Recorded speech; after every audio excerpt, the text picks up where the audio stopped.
Der Zirkus tut schlafen, man hört nicht mehr viel.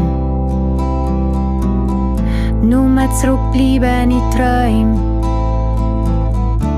Es ist dunkel und still.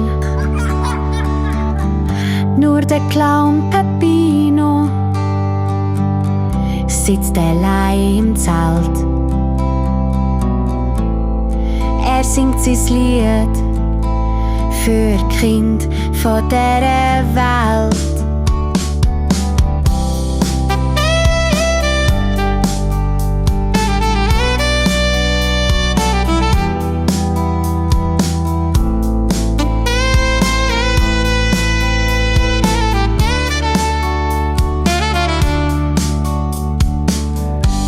Er singt vom Leo,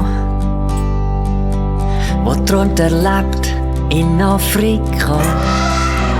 Mit dem Jumbo in den Steppen, doch in Wirklichkeit lebt er schon immer da.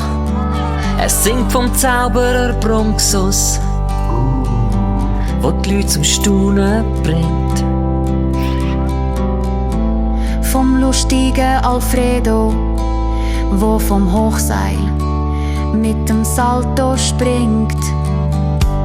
Er steht in der Manege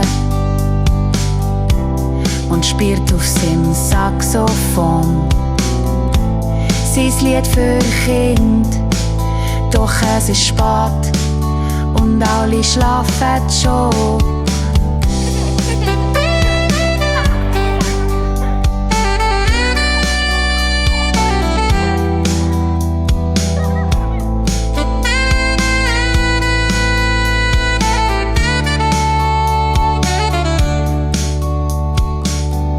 Er singt vom starken Luca,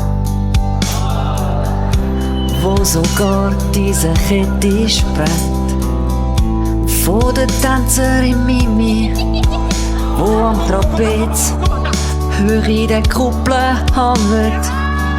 Er singt vom Zirkusdirektor,